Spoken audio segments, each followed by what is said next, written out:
To discuss issues on insecurity in the Sahel is a security expert, Kabiru Adamu. He joins me from Abuja, Nigeria. Thank you very much for joining us on the news, Kabiru. Let's start off with this. Terror attacks in Mali and Burkina Faso have increased recently despite the military regime in those countries who took over government due to insecurity, among other issues. How is the fight against insurgency? Hi, I'm Felicity, and nice to join you again. Unfortunately, the fight against insurgency in the Sahel is not looking very good at all. In the recently released Global Terrorism Index, countries of the Sahel occupied the largest percentages of countries across the world, even though they were not, in particular, Burkina Faso and Mali recorded the highest increase in terms of terrorist attacks in the region. So clearly showing how there has been a deterioration of security situations in the Sahel region. Now, there are several reasons behind this. Some of them are structural, and as an example, the governmental challenges that the region is facing.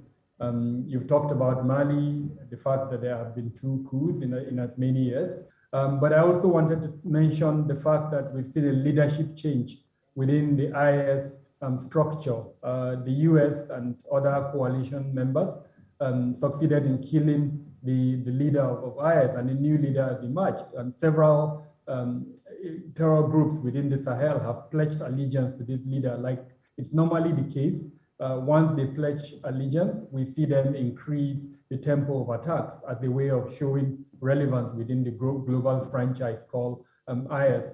And so this may be the reason perhaps for some of the increase in attacks in Mali and Burkina Faso, as well as in this Lake Chad basin of Nigeria. We can also talk about the restructuring that was necessitated by the withdrawal of France from Mali that may have created gaps that are being exploited by the terror groups that are active in that region. So a multiplicity of factors, unfortunately, are responsible for this increase of attacks that we're seeing in the Sahel. The Sahel region has been touted as one of the most terrorized zones. How are countries in this region teaming up under the regional bodies in the fight against terrorism? Unfortunately, not so good. The G5 structure that has been formed to battle terrorism within the region is suffering from a lot of challenges, as it were. France, that spearheaded that movement, as it were, has cut ties to a larger extent with Mali.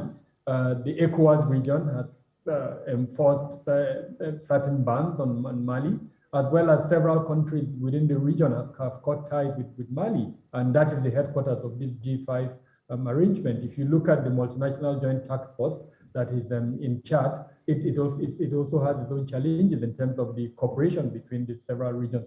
Then if you look at the anti-terrorism agenda within ECOWAS, that too has suffered the inability to generate funds to get it running.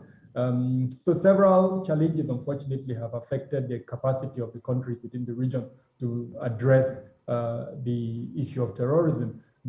Climate change is also coming with its own issue. The inability of government within the region to put in place adaptive measures that will address the consequences of climate change is also leading to that. Developmental challenges within countries of the region is also a contributory factor. Then, of course, the proliferation of small arms and light weapons within the region. If you look at the case of Libya and the consequences of the fall of Gaddafi and the fact that he's Kabiru Adamu, we'll have to leave it there. And have been exploited. We'll have to leave it there for now in the interest of time. We do have some other stories to also touch on, but we look forward to a cohesion in the future and a fight against terrorism in the region. Thank you very much for your time.